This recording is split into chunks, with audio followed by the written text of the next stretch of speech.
जय राधा माधव कुंज बिहारी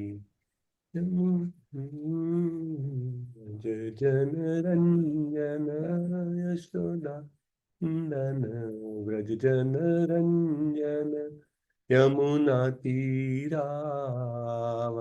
चारी यमुना तीरावन चारी जय माधव कुंज बिहारी जय राधा माधव कुंज बिहारी गोपीजन वल्लभ गिरिधर हरि गोपीजन वल्लभ गिरिवरधारी जय राधा माधव कुंज बिहारी जय राधा माधव कुंज बिहारी सोदानंदन व्रज जन रंजन यशोदा नंदन व्रज जन रंजन यमुना तीरा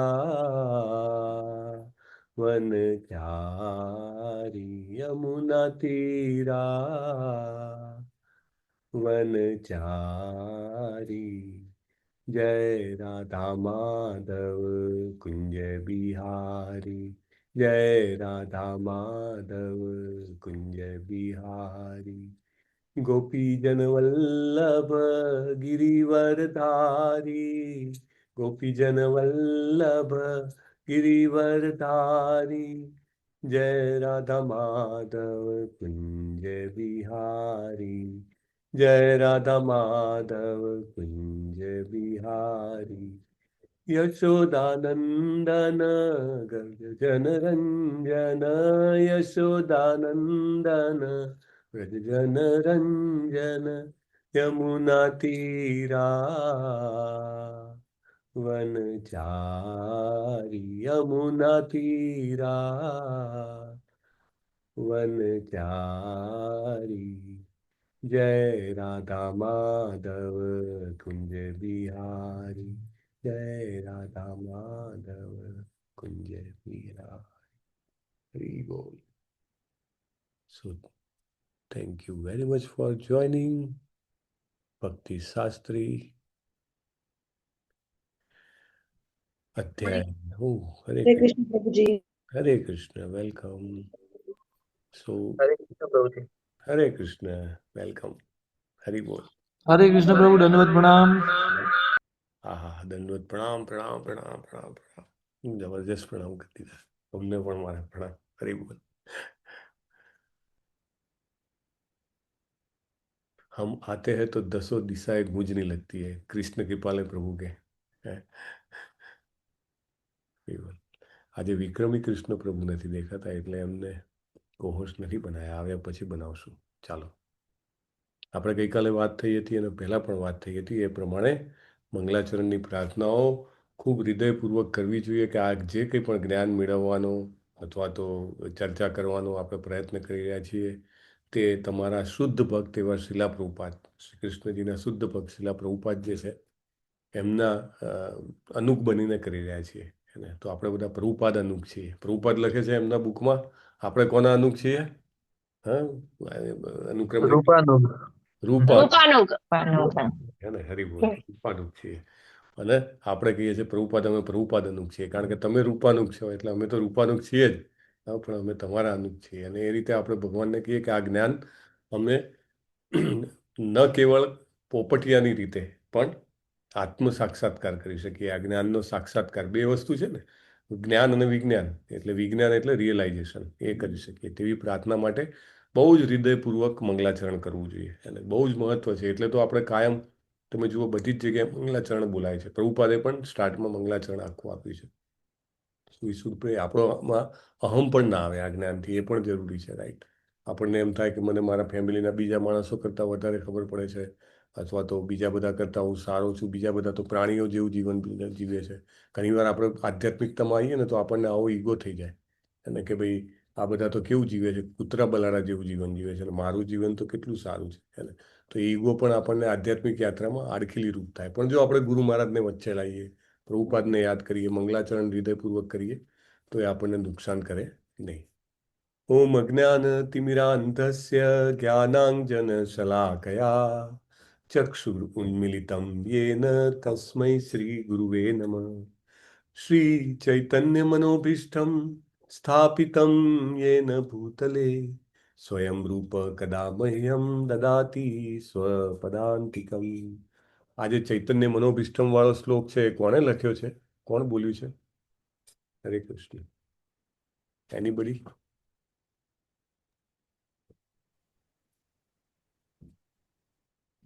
કોઈ નહીં? લખેલું તો ખબર નથી પ્રભુજી, પણ આપણે શ્રીલ રૂપ ગોસ્વામી માટેનો પ્રણામ મંત્ર છે. હા, હરિ રઘુનાથ દાસ. હા. શ્રી ચૈતન્ય મનોભીષ્ટમ સ્થાપિતમ યેન ભૂતલે સ્વયં રૂપ કદા મહ્યમ દદાતિ સ્વપદાંતિકમ. આ શ્લોક જે છે, આઈ થિંક કૃષ્ણદાસ કવિરાજ ગોસ્વામી મહારાજે લખેલો છે, રાઈટ? સો હું પણ કદાચ એટલા માટે કહું છું કે ઓલમોસ્ટ મને એવું છે કે એમને જ લખ્યો છે, પણ તમારામાંના કોઈએ પ્રતિપાદિત ના કર્યું એટલે આઈ સ્ટોપ ધેર. ઓકે.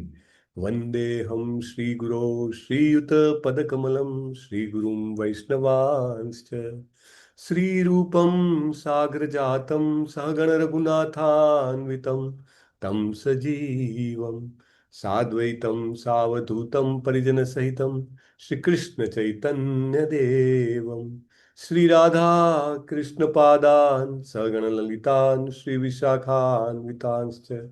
હે કૃષ્ણ કરુણા સિંધો દીન બંધો જગતપતે ગોપેશ ગોપિકા કાંત રાધા કાંત નમોસ્તુતે.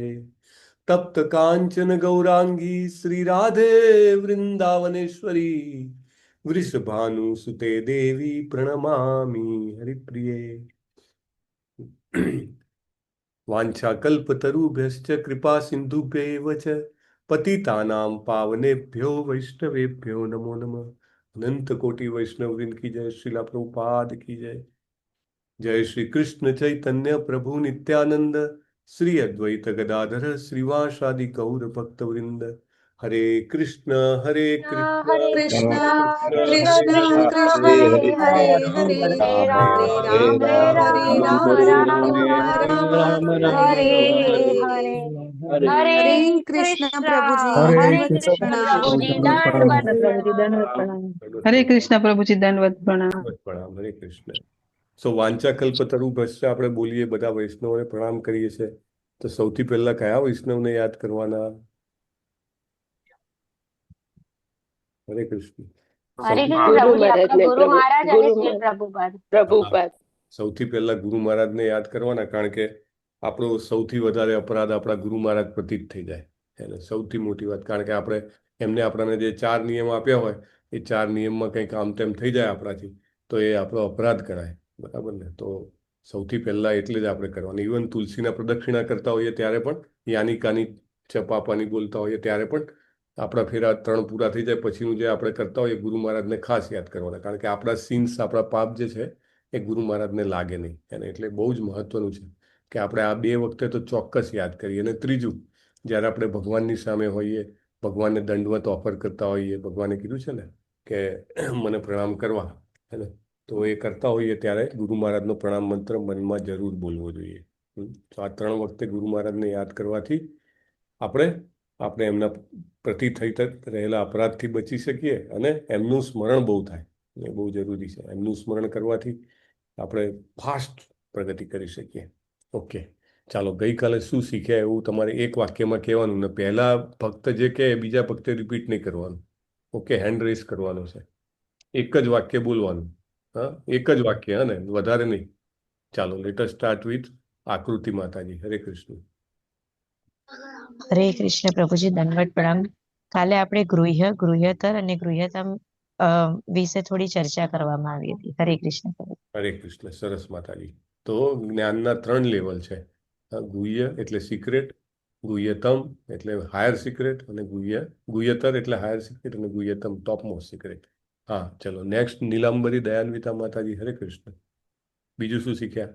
હરે કૃષ્ણ પ્રભુજી, ઈર્ષ્યા અને ભક્તિ બંને વિરોધી છે અને ભક્તો 80% છે તેને શાસ્ત્રના ત્રણ પ્રકારના પ્રમાણ આપ્યા હતા. બસ બસ બસ બસ પ્રત્યક્ષ, બસ અનુમાન અને શબ્દ પ્રમાણ. હરે કૃષ્ણ. હરે કૃષ્ણ. વેરી નાઇસ માતાજી. સૌથી પહેલો અને સૌથી મહત્વનો પોઈન્ટ, ભક્તિ નહીં જ આવે તો ઈર્ષા કરશું તો બરાબર. એટલે બંને એકબીજાના ઓપોઝિટ છે. આ બહુ જ મહત્વનો પોઈન્ટ છે, એને મોસ્ટ ઇમ્પોર્ટન્ટ પોઈન્ટ કહી શકાય. ચલો સરસ. કિરણ માતાજી હરે કૃષ્ણ. હરે કૃષ્ણ પ્રભુજી. એક આ જ્ઞાન એવું છે. હા બોલો બોલો. હરે કૃષ્ણ પ્રભુજી. ભગવાન શ્રી કૃષ્ણ કહે છે કે આ જ્ઞાન એવું છે કે જેને સાંભળવાથી તું દરેક ભૌતિક ક્લેશથી મુક્તિ પામીને મોક્ષને પામીશ. હરે કૃષ્ણ પ્રભુજી. યજ જ્ઞાત્વા મોક્ષસે અશુભાત. અને સરસ માતાજી. ચાલો શૈલેષ પ્રભુ હરે કૃષ્ણ. હરે કૃષ્ણ પ્રભુ. ગઈકાલે આપણે જ્ઞાન અને વિજ્ઞાન વિશે અને રાજગુહ્ય જ્ઞાન વિશે, રાજવિદ્યા રાજગુહ્ય જ્ઞાન વિશે વાત કરી હતી. હા સરસ. જ્ઞાન 8 પ્રકારના. હા લાક્ષણિકતાઓ 8. સરસ. હા પ્રીતિ માતાજી હરે કૃષ્ણ. હરે કૃષ્ણ પ્રભુજી. આપણે 8 લાક્ષણિકતા એટલે રાજવિદ્યા, રાજગુહ્ય, પવિત્રમ, ઉત્તમમ, પ્રત્યક્ષ, ધર્મમ, સુસુખમ ને અવ્યયમની વાત કરી હતી. હરી બોલ. હરે કૃષ્ણ. હરી બોલ. હરે કૃષ્ણ. બહુ સરસ માતાજી. યસ. નેક્સ્ટ પારુલ માતાજી હરે કૃષ્ણ. હરે કૃષ્ણ પ્રભુજી. ત્યાં પ્રત્યાવગમમાં આપણે મનને સ્વરૂપનો બોધ થાય છે એ શીખ્યા હતા કે કયા સ્વરૂપ સાથે આપણો ભગવાન સાથે સંબંધ છે. હા જ્યારે આ પ્રત્યક્ષાવગમમ ઉપર આવ્યો ધન્યમ. હા સરસ માતાજી. આપણને આપણો સ્વરૂપ બોધ થાય. Yes thank you. Harapriya Vimala Mataji Hare Krishna. હરે કૃષ્ણ પ્રભુજી. પ્રભુજી એમ કે આપણે જે મોક્ષ છે શરૂઆત માટે કીધું હતું કે ભક્તિમાં જેમ જેમ આપણે આગળ વધે તેમ તેમ આપણી આંતરિક જે વિકાર હોય તે ઓછા થાય અને તેમ આપણે વધારે શક્તિશાળી અનુભવીએ અને બહારથી પણ આપણે આનંદિત રહીએ અને શાંત રહીએ. એટલે એ પછી આપણે મુક્ત થઈ શકીએ ભગવાન. હરી બોલ. સરસ. મોક્ષ છે અશુભાત. બધા જ અશુભથી મુક્ત થઈ જઈએ છીએ. બહુ સરસ. યસ. આરાધિકા સીતા માતાજી, એકચ્યુઅલી તમારો હેન્ડ હતો પણ આઈ થિંક હું આમ રિવર્સ ફરી ગયો, એટલે હવે આ બધામાંથી ના બોલી ગયો હોય એવું બોલવું અઘરું છે. બોલો તમે. કોઈ ના હરે બોલી. કૃષ્ણ પ્રભુજી. પહેલા તમે શરૂઆત એનાથી કરેલી કે વેદ તાપ ને એ બધું કરીએ એનો હેતુ શું છે? એમ તો તે ભગવત ધામ જવા માટે, એટલે સનાતન ધામને પ્રાપ્ત કરી શકીએ એ મેઇન ઇમ્પોર્ટન્ટ કીધેલું. અને પછી તમે ગુહ્યતર ગુહ્યતમ તે કયા કયા ચેપ્ટરમાં કયું કયું કીધું છે તેના વિશે કીધેલું હતું પ્રભુજી. બસ બસ બસ સરસ. સો આપણો જે 8મા અધ્યાયનો છેલ્લો શ્લોક છે એનો મેં ક્વેશ્ચન પૂછ્યો હતો કે એમાં શું શું ભક્તિના ફાયદા છે. તો એમાં પછી મેઇન ફાયદો આપણો આવ્યો હતો જે કિરણ પ્રભુએ કીધો હતો હે ને કાલે. સરસ. ચાલો નેક્સ્ટ ઇઝ વિક્રમી કૃષ્ણ પ્રભુ હરે કૃષ્ણ પ્રભુ. હરે કૃષ્ણ પ્રભુજી. એ તો આપણે કમ્ફર્ટેબલ ઝોન અને એક કષ્ટદાયક અને છેલ્લે panic zone. Stretch zone, comfort zone અને પેનિક ઝોન. હરી બોલ. વાહ. હરે કૃષ્ણ. દંડવત પ્રણામ. વેરી વેરી હેપી પ્રભુજી. યસ. નિલેશ પ્રભુ હરે કૃષ્ણ. હરે કૃષ્ણ પ્રભુ. અત્યારે 7મો પરમેશ્વરનું જ્ઞાન આવે છે અને અત્યારે 9ની અંદર પણ આ સેમ જ પેરેલલ ચાલે છે, પણ આ થોડું ડિટેલની અંદર છે. તો તેનું આપણે ગુહ્યતમ ડિટેલમાં ભક્તિનું જ્ઞાન મેળવીશું. અને 8મો એક થોડોક વચ્ચે સાઈડ વે થઈ જાય છે, કારણ કે પ્રશ્નના જવાબ ક્વેશ્ચન પૂછેલો હતો 8 ક્વેશ્ચન, એટલે એ જવાબ આપતા હતા અત્યારે. બહુ સરસ. બહુ સરસ. હરે કૃષ્ણ. આ બધું છે ને ભક્તિ શાસ્ત્રીના જે પાર્ટિસિપન્ટ ડિવોટી હોય ને એની પાસેથી આવા બધા આન્સર એક્સપેક્ટેડ છે. બાકી લેવલ 1 2 3 4 સુધી એ ના પડે. બરાબર. જેવી રીતે લાઈક મેં કીધું હતું ને કે 7મો ને 9મો 2 ટેન્ડનમાં ચાલે છે અને બીજા 2 કયા ટેન્ડમમાં ચાલે છે? ત્રીજો અને પાંચમો. હા બંને કર્મયોગ છે. રાઈટ. બહુ સરસ. Very nice. વન્ડરફુલ એમ કહી શકાય કે તમે જે કંઈ પણ પોઈન્ટ્સ કીધા છે આઈ હોપ મેં બધાના નામ લઈ લીધા. કોઈ બાકી છે? બધાના હેન્ડ રેસ 3 એક છે પણ મારા ખ્યાલથી બાકી કોઈના નથી. બધાએ બોલી લીધા છે. આવી ગયા પ્રભુજી. આવી ગયા છે ને. Okay thank you. ચાલો let us start. Slide is coming.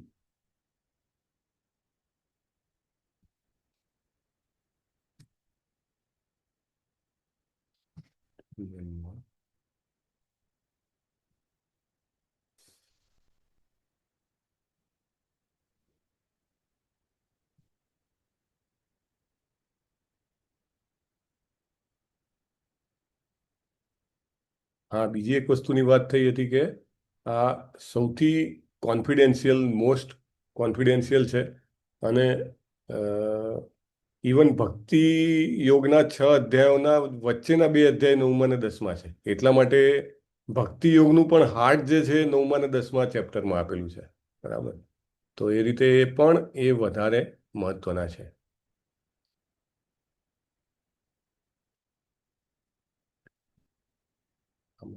જ્ઞાન સર્વ વિદ્યાઓનો રાજા છે, આચરવામાં સુખ જ છે.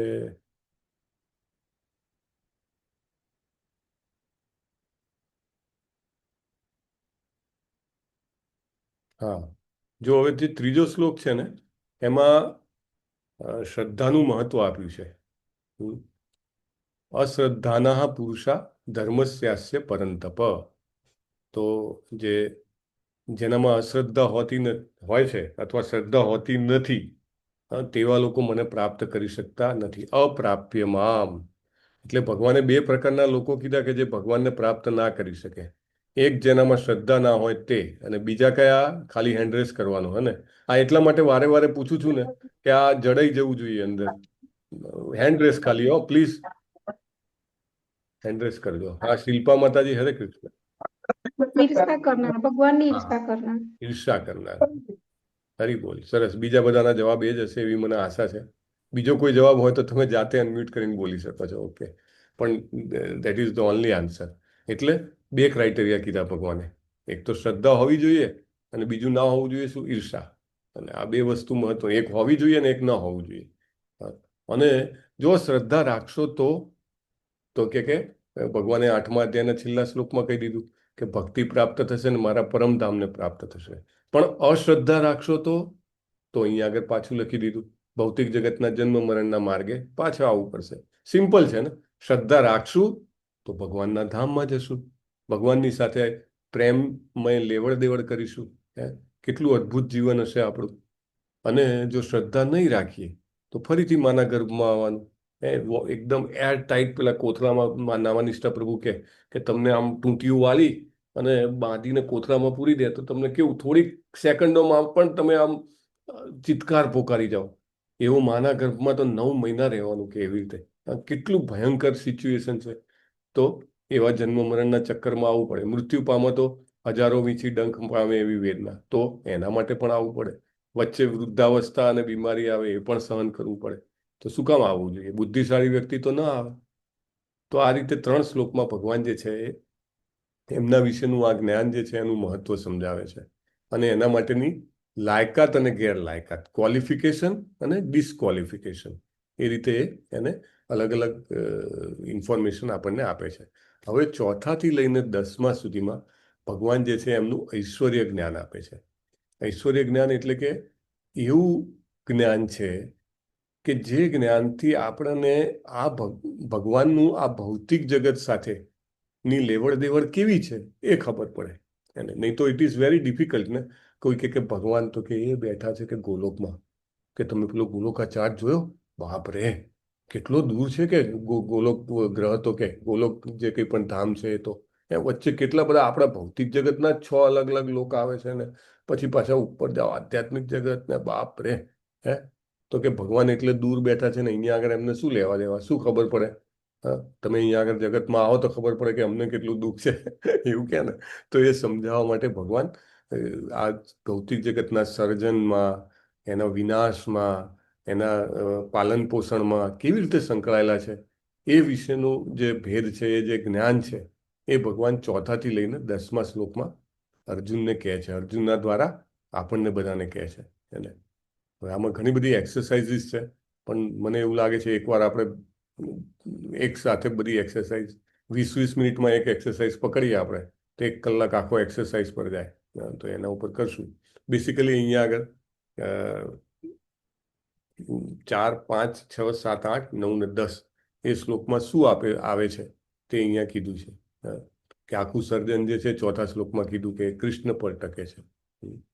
અને બહુ સરસ એક્ઝામ્પલ પ્રભુપાદ આપે છે કે રાજા હોય તો રાજા, અથવા તો આપણે અત્યારના કેસમાં પકડો કે પ્રધાનમંત્રી તો કે દિલ્હીમાં બેઠા છે ને અહીંયા આગળ શું, પણ આખી સરકાર એમના કંટ્રોલથી ચાલે છે કે નહીં, એના નામથી ચાલે છે કે નહીં. પ્રાઇમ મિનિસ્ટર કે પ્રેસિડેન્ટ જે બી હોય, અથવા તો ચીફ મિનિસ્ટર લઈ લો સ્ટેટનો, એ બેઠા છે ક્યાં, તો કે કેપિટલમાં ગાંધીનગરમાં, પણ બધી જ ઓફિસોમાં એમના નામથી કામ ચાલે છે ને. એવું છે કૃષ્ણનું. એ પ્રત્યક્ષ રીતે આપણને દેખાય નહીં, પણ એમની શક્તિ છે અહીંયા આગળ, રાઈટ. ટ્રાફિકનો એક હવાલદાર આપણને રોકી શકે છે આપણા વાહનને, ભલે ને ગમે તેટલી ઉતાવળ હોય, કે અમારે એક્ઝામ છે ને એક્ઝામનો ટાઈમ થઈ ગયો છે, હા, અથવા તો કોઈને મૂવી જોવા જવાનું હોય, અરે ઓલરેડી લેટ નીકળ્યો છું ઘરેથી, અથવા તો કોઈને ટાઈમિંગ આપ્યો હોય મળવાનો, પણ હવાલદાર રોકી શકે છે, કારણ કે એની પાસે શક્તિ છે. કોની? તો કે ચીફ મિનિસ્ટરની અથવા પ્રાઇમ મિનિસ્ટરની, વોટેવર તમે કહેવાય. એવી રીતે શ્રી કૃષ્ણ જે છે એની શક્તિ દ્વારા સર્વત્ર વ્યાપ્ત છે. એ પર્સનલી આપણને ન દેખાય, પણ બધું જ એમના કંટ્રોલમાં છે. અને 5મા થી 8મા શ્લોકમાં કહે છે કે બધું કૃષ્ણના આદેશ પર છે. સ્વતંત્રતા છે, લિમિટેડ ઇન્ડિપેન્ડન્સ ભગવાને આપેલી છે. એમ કહેવાય ને કે આંશિક સ્વતંત્રતા. તો આંશિક સ્વતંત્રતામાં શું આવે આપણે ફર્ધર ચર્ચા કરશું, પણ ઇમ્પોર્ટન્ટ પોઈન્ટ છે કે કંઈક તો સ્વતંત્રતા છે. મે બી આપણે શ્લોક બાય શ્લોક જઈશું તો વધારે સરસ ચર્ચા થઈ શકશે, કારણ કે શબ્દ પકડી શકાય એને. મયા તતમ ઇદમ સર્વમ જગદ અવ્યક્ત મૂર્તિના મતસ્થાની સર્વભૂતાની ન ચા અહમ તે સ્વવસ્થિતઃ. મયા તતમ ઇદમ સર્વમ ભગવાન કહે છે એને. મયા તતમ ઇદમ સર્વમ એટલે આખું જગત જે છે એ મારા વડે વ્યાપ્ત છે. કેવી રીતે? તો કે મારા અવ્યક્ત રૂપમાં વ્યાપ્ત છે. અવ્યક્ત રૂપ એટલે જે દેખાય નહીં તેવું. 7મા અધ્યાયમાં એક બહુ જ સરસ શ્લોક આવ્યો હતો, એને બધાને ગમી જાય એવો અને બધાને યાદ રહી જાય એવો. એક ઉદાહરણ કીધું હતું ભગવાને કે હું આવો છું, બધે જ હું છું અને બધું જ મારા ઉપર ટકેલું છે, પણ છતાંય હું દેખાતો નથી. એને કયો શ્લોક? હેન્ડ રેસ કરવાનો, હા, કે તમે મ્યુટ નહીં કરતા. મોતી દોરા, બરાબર. હવે તમે શ્લોક બોલો તો. હા, દીપ્તિ માતાજી, હરે કૃષ્ણ, બોલો બોલો.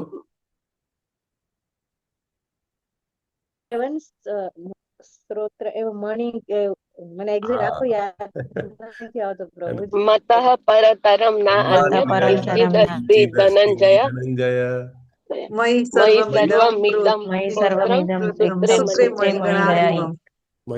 સર્વમિદં પ્રોત સૂત્રે મણિગણા ઇવ. મયા તતમ ઇદમ સર્વમ જગત, સોરી, મયા તતમ ઇદમ સર્વમ. આગળ બોલો, જલ્દી બોલો. મયા સર્વમિદં જગત અવ્યક્ત મૂર્તિ મણિગણા ઇવ. જો પુનરાવર્તન ના થાય તો ભૂલી જવાય. જયારે યાદ કર્યો હોય ત્યારે એકદમ એમ લાગે કે બીજી વાર બીજા જન્મમાં પણ યાદ રહેશે. ચાલો ચાલો, કોઈ ખોલી નાખો, સરસ રીતે ગાઓ. ચલો, કોણ ઓપન કરે? મતઃ પરતરમ નાન્ય કિંચિદ દ્રષ્ટિ ધનંજય સર્વમિદં સર્વમિદં શ્રી મણિગણા. હરી બોલ. સરસ. તો ત્યારે પણ ભગવાને કીધું હતું કે જે પેલો આખો હાર હોય, નેકલેસ હોય ગળાનું, એમાં જેટલા પણ મોતી હોય બધા મોતી કેની ઉપર ટકેલા છે? તો કે એની અંદરના દોરા ઉપર ટકેલા છે. બરાબર. એવું ભગવાને બહુ ક્લિયરલી કીધું હતું ત્યારે. અને દોરો દેખાતો નથી. બરાબર. તો એવી રીતે અહીંયા આગળ પણ એ જ વસ્તુ કહે છે કે આખું જગત છે મારા ઉપર, મારા વડે ટકેલું છે, અને મારા અવ્યક્ત રૂપમાં વ્યાપ્ત છે. અવ્યક્ત રૂપમાં એટલે દેખાય નહીં તેવું. ભગવાનની શક્તિ બધે જ છે, પણ ભગવાન દેખાતા નથી. કેવી રીતે? તો કે મોતીઓ જેવી રીતે માળામાં હોય અને અંદરનો દોરો દેખાય નહીં તેવી રીતે. પછી ભગવાન શું કહે છે કે મત સ્થાની સર્વભૂતાની. સર્વ જીવો મારામાં છે. મત સ્થાની એટલે કે મારામાં સ્થાન છે, મારામાં રહેલા છે. મારામાં રહેલા છે એટલે શું? બહુ સરસ ડિસ્કશન પ્રભુપાદના લેક્ચર્સમાં એમાં આવે છે કે એકચ્યુઅલી કેવું છે કે ભગવાનનું એક જગત છે. બરાબર. આગળના પણ શ્લોકોમાં સમજાવવામાં આવશે કે ગોલોક વૃંદાવન છે જે ટોપમાં છે. દાખલા તરીકે વિક્રમી કૃષ્ણ પ્રભુની પાછળ બી હું ઘણીવાર ગોલોકા ચાર્ટ જોતા હોઉં છું, પણ સોફ્ટ કોપી તો આપણે રાખી જ દેવાની, બરાબર, એટલે આપણને ક્લેરિટી આવે. તો ગોલોક જે છે એ ભગવાન એવું કહે છે સ્વયં પ્રકાશિત છે, બરાબર. ત્યાં આગળ સૂર્ય અને અગ્નિની જરૂર નથી, આગળના શ્લોકમાં આવશે. તો એનો જે પ્રકાશ છે એ પ્રકાશ બ્રહ્મ જ્યોતિ સ્વરૂપે સર્વત્ર વ્યાપ્ત છે. સર્વત્ર એટલે કે એન્ડલેસ, અનંત વિહીન, બધી જ જગ્યાએ વ્યાપ્ત છે. હવે એ પ્રકાશની અંદર આપણા બધા ભૌતિક વિશ્વો આવેલા છે, એ બહુ નાના નાના કહેવાય. દાખલા તરીકે ભગવાન જે છે એમાંથી શંકર બલદેવજી ઉત્પન્ન થયા, પછી બલદેવજીમાંથી શંકર્ષણ, પ્રદ્યુમ્ન, અનિરુદ્ધ, વાસુદેવ, રાઈટ, અને ફરીથી પછી મહાવિષ્ણુ, અને મહાવિષ્ણુમાંથી ગર્ભોદક્ષાયી વિષ્ણુ, અને પછી ક્ષીરોદક્ષાયી વિષ્ણુ. પણ આ બધું જ જે છે, અને એમના જે મહાવિષ્ણુ જે છે એમના દરેક રંધ્રમાંથી, એટલે જેટલા રૂંવાટા છે એટલા આપણા શરીરમાં કાણા હોય ને, આપણી ચામડીમાં એટલા કાણા છે કે જેટલા આપણા હાથ ઉપર, આપણા શરીર ઉપર જેટલા રૂંવાટા છે એટલા. તો એમના દરેક પોર્સ જેને કહેવાય, દરેક કાણામાંથી બ્રહ્માંડો સર્જન થાય છે. પણ એ બધા બ્રહ્માંડો સાવ નાના નાના છે. એક ઉદાહરણ તમને કહું, બાળકો એક બગીચામાં, મોટો બગીચો છે સમજો, અમારા વડોદરામાં એક બગીચો છે, કમાટી બાગ કહેવાય અથવા સયાજી બાગ કહે છે. એવડો મોટો કે એમાં ટ્રેન ફરે, બરાબર. હવે એવડા મોટા બગીચામાં બાળકો બધા ભેગા થયા અને પેલી એક સાબુના પાણીથી પરપોટા બનાવવાની એક આવે છે, ખબર છે તમને? હા, તો બાળકો એમાંથી આમ કરીને ફૂંક મારે અને કેટલા બધા બબલ થાય. હા, તો આમ જોવા જાવ તો બબલ તો કેટલા બધા છે અને કેટલા મોટા પણ થાય છે, ધીમે ધીમે મોટા થાય અને પછી ફૂટી જાય, રાઈટ. તો એમ લાગે કે આખી જગ્યા એને રોકી લીધી છે. પણ તમે જુઓ તો આખા બગીચા સયાજી બાગની કમ્પેરિઝનમાં તમે જુઓ તો એ બબલ કેટલું છે? કશું જ ના કહેવાય એને. એનું કદાચ 1000મો ભાગ બી નહીં કે 1,00,000મો ભાગ બી ના હોય. એવી રીતે એટલે આપણું આખું ભૌતિક જગત જે છે આપણને કેટલું મોટું લાગે. અરે બાપરે, આપણું તો પેલું સમજો ને કે ભલે ને રેન્ટેડ ઘર હોય આપણું, પણ એમ કે ભાઈ 20 બાય 20નું છે, 400 સ્ક્વેર ફૂટનું, અને મુંબઈ જેવા નગરમાં હોય તો કે ઓ બાપરે, તમે તો કે બહુ જબરજસ્ત મોટી જગ્યા છે તમારી, બરાબર. હવે કમ્પેર ટુ તમે કોઈ મોટા વ્યક્તિના મોટા ફાર્મ હાઉસની કમ્પેરમાં જુઓ તો એટલું મોટું નથી. અચ્છા, એની કમ્પેરમાં આખા રાજ્યની કમ્પેરમાં જુઓ તો કાંઈ નથી, દેશની કમ્પેરમાં જુઓ તો કાંઈ નથી, પૃથ્વીની કમ્પેરમાં જુઓ તો સાવ ટપકું બી ના કહેવાય. તો એવી રીતે આ જે આખું ભૌતિક જગત જે છે એ આ જે બ્રહ્મ જ્યોતિ જે છે એની અંદર જ છે. અને આ બધું વિધિન ધેટ, હવે એની અંદર આપણે બધા જીવો રહેલા છીએ, બરાબર. અને આમ જોવા જાવ તો આખું જે જગત છે એ ભગવાનની અંદર જ છે. તો આપણે ભગવાનની અંદર છીએ. મત સ્થાની સર્વભૂતાની, આપણે આ જ્યોતિ જે છે એ ભગવાનની જ જ્યોતિ છે. એની અંદર ભૌતિક જગત છે, એની અંદર આપણે રહેલા છીએ, મતલબ આપણે ભગવાનની અંદર જ છીએ. મત સ્થાની સર્વભૂતાની, રાઈટ. આ શબ્દ યાદ રાખજો, કારણ કે આ શબ્દ જે છે ને આગળના 3 શ્લોકમાં, એટલે 4થા, 5મા અને 6ઠ્ઠા ત્રણેયમાં મત સ્થાની આવે છે. So we should be very careful કે ક્યાં કયા પર્પઝથી ભગવાન આ શબ્દનો ઉપયોગ કરે છે. તો મત સ્થાની સર્વભૂતાની, બધા જીવો. ભૂતાની એટલે ભૂત નહીં, ભૂત એટલે જીવ, જીવ એટલે આપણે બધા એટલે ખાલી મનુષ્યો પણ નહીં, એમાં વનસ્પતિ પણ આવી ગઈ, પ્રાણીઓ પણ આવી ગયા, જળચર આવી ગયા, પક્ષીઓ આવી ગયા, બધા આવી ગયા, બરાબર. તો બધા એમનામાં છે, આપણે બધા એમનામાં જ છીએ. પણ ભગવાન અહીંયા એવું કે છે, હું તેમનામાં નથી. ન ચાહમ તેસ્વ વસ્થિત. આ પણ બહુ મોટો પોઈન્ટ છે. યસ, નીલાંબરી દયાન્વિતા માતાજી, શું કહો છો? હરે કૃષ્ણ પ્રભુજી, આ શ્લોકમાં ચૈતન્ય મહાપ્રભુનો અચિંત્ય ભેદાભેદ લાગુ પડે? હા, બરાબર છે, ચોક્કસ લાગુ પડે. અને આપણે આ શ્લોકમાં ને ઇનફેક્ટ આ આખી 4 થી 10ની જે અન્ડરસ્ટેન્ડિંગ છે ને બધામાં આપણે એ જ લગાવવું પડે, કારણ કે આપણી કલ્પનાની પરે છે.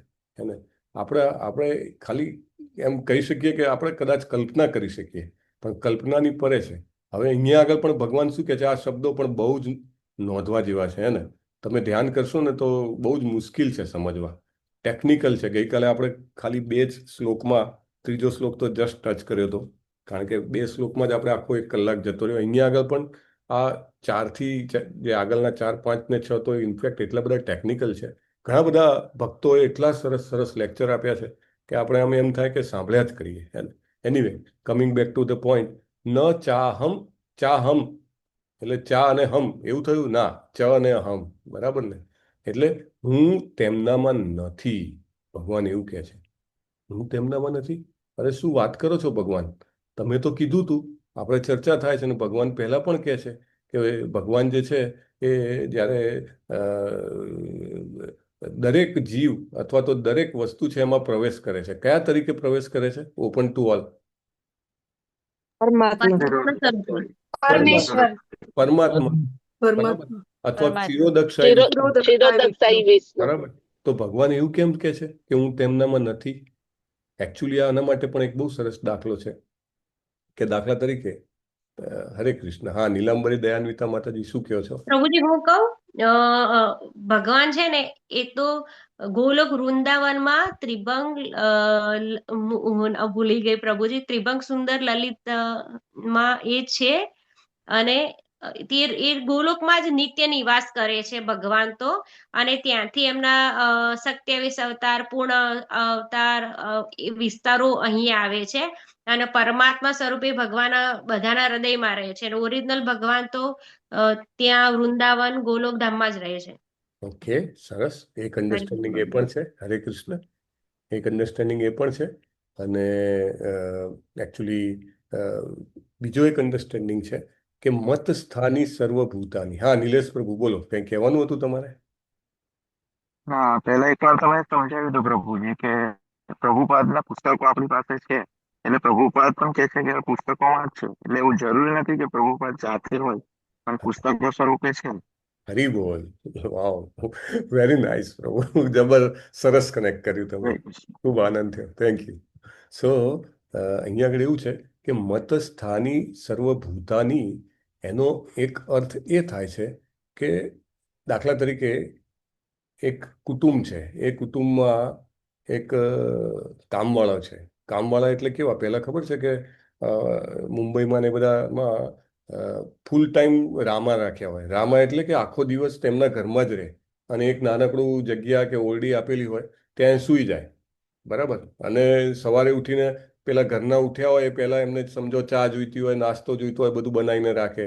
અને ખાવાનું પણ બનાવે, કચરા પોતા પણ કરે, બધું જ એનું ભરણ. એ રામો જે છે એનું પાલન પોષણ કોણ કરે? તો કે ફેમિલી કરે, બરાબર. તો એક એ રીતની રિલેશનશિપ થઈ કે જેમાં એ વ્યક્તિ જે છે એ કુટુંબ પર ડિપેન્ડન્ટ છે, બરાબર. પણ એક બીજી રિલેશનશિપ છે, એક કુટુંબ જે છે ખૂબ ગરીબ હતું, બરાબર. અને એને ત્યાં એમના કોઈ રિલેટિવ કે આવી ચડ્યા કે જે ખૂબ પૈસે ટકે ધનવાન હતા, અને એ ત્યાં રહેવા મળ્યા, કારણ કે એમને એ ગામમાં નોકરી મળી હશે કે બિઝનેસ ચાલુ કર્યો હશે કે વોટ એવર, અને એમની સાથે રહેવા મળ્યા. હવે એમને જોયું કે આ કુટુંબને તકલીફ છે, તો એ બધું જ ભરણ પોષણ એ કરવા મળે, બરાબર. તો હવે સિચ્યુએશન કેવી છે? આખી ચેન્જ થઈ ગઈ આમાં, કે પેલી વ્યક્તિ જે છે બધું નભાવે છે, બરાબર. પણ હવે તમે જુઓ તો એ વ્યક્તિ કાયમ કહી શકે કે હું એમની જોડે રહું છું, પણ હું એમનામાંનો નથી, બરાબર. હું એનું પાલન પોષણ કરું છું. હવે પેલા વ્યક્તિ જે છે એ જો પૈસે ટકે સમજો કે એટલા બધા ના હોય, અથવા તો સમજો કે ચલો પૈસે ટકે છોડી દો, એટલા બધા ભણેલા ગણેલા ના હોય, એમનું જે મિત્ર વર્તુળ હોય એ એટલું એવું હોય, એ એમના સમજો કે એમના લેવલના સંબંધો હોય, અથવા આધ્યાત્મિક રીતે એટલા જાગૃત ના હોય, એમનું મિત્ર વર્તુળ હોય એ રીતે માનતું હોય. પણ પેલા વ્યક્તિ જે છે એ સારા એવા એક્ટિવ હોય, તો એ હંમેશા એવું કે હા હું એમની જોડે છું, પણ હું એમનામાં નથી. આ ડિપેન્ડન્સી જે છે ને એ બહુ મહત્વની છે. ભગવાન ઉપર બધા જીવોની ડિપેન્ડન્સી છે, બરાબર. પણ ભગવાન કહે છે હું એમનામાં નથી. હું એમનામાં નથી મતલબ કે મારી એમના ઉપર કોઈ ડિપેન્ડન્સી નથી. અને કોઈ ડિપેન્ડન્સી નથી, એના પાછા બે અર્થ થાય. એક તો એ કે એ એનાથી એકદમ અનભિજ્ઞ છે. અનભિજ્ઞ એટલે ભગવાને બધું જ તૈયાર કરી આપ્યું એમના માટે, બધી આપણા બધા જીવોની ઈચ્છા હતી ને, એટલે તો આ બધું સર્જન વિસર્જન થાય છે, રાઈટ? નહીં તો થાય જ નહીં. આપણા માટે બધું જ આપણને ભોગવવું હતું, કંટ્રોલ કરવું હતું, માલિક બનવું હતું, એટલે સરસ મજાનું આ ભૌતિક જગત બનાવી દીધું, એની રચના કરી ભગવાને. પણ હવે અંદર આપણે શું કરીએ છીએ એનાથી ભગવાનને બહુ લેવા દેવા છે નહીં, અનટિલ અનલેસ કે આપણે ભક્ત હોઈએ, બરાબર. ભક્ત માટે ભગવાન બહુ જ કેરફુલી ઇન્વોલ્વ થાય છે. પણ અધરવાઇઝ તો ભગવાન કેવા? પેલા પરમાત્માની રીતે એકદમ પેલા વિટનેસર હોય ને, નોંધ્યા કરે. હા, કોઈ વ્યક્તિ, આ દાખલો મેં અહીંયા જ આપ્યો હતો કે મેં બીજે આપ્યો તો મને ખ્યાલ નહીં, કે કોઈ વ્યક્તિ જે છે એ બિલ્ડિંગની ટોપ ઉપર જઈને ભૂસકો મારે, તો પરમાત્મા તરીકે ભગવાન છે જ એના હૃદયમાં, એ નોટ કરે ખાલી કે અચ્છા આને ભૂસકો મારી દીધો અને એને સ્યુસાઇડ કરી દીધું. પછી યમરાજ આવે તો યમરાજને એમની આખી ચોપડી આપી દે કે એને જ્યારથી જન્મ્યો ને ત્યારથી એને આ બધું કર્યું હતું, અને એની આ પનિશમેન્ટ થાય, અથવા તો આ એને એક્સપિરિયન્સીસમાંથી પાસ થવું પડે. અને યમરાજે ખાલી એને ફોલો જ કરવાનું. જેવી રીતે ડોક્ટર પ્રિસ્ક્રિપ્શન લખે અને પેલો દવાની દુકાનવાળો જે છે એ પ્રિસ્ક્રિપ્શન પ્રમાણે જ એને દવા આપવાની, એમાં કંઈ છેડા કરી શકે નહીં. એવી રીતે યમરાજે એ જ કરવાનું. તો ભગવાન જે છે ઇનએક્ટિવલી ત્યાં આગળ રહે પણ ઇન્વોલ્વ ના થાય. બરાબર, એટલે ભગવાન તેમનામાં નથી મતલબ એક તો એમના ઉપર ડિપેન્ડન્ટ નથી, બીજું એમ ડિપેન્ડન્ટ નથી મતલબ શું, તો કે એક તો ઇન્વોલ્વ ના થાય, અને બીજું શું, તો કે એમની જેમ એ 3 ગુણોથી લેપાયેલા નથી. એ બી બહુ મહત્વની વસ્તુ છે. એમની જોડે હોવું પણ એમના જેવા ન હોવું.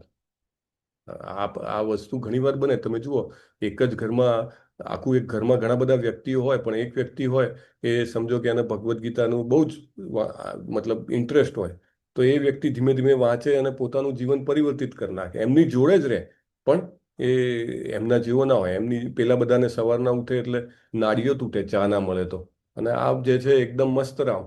અરે ચા તો શું, ખાવાનું બી મોડું મળે અથવા ન મળે તો ચિંતા નથી. રાઈટ.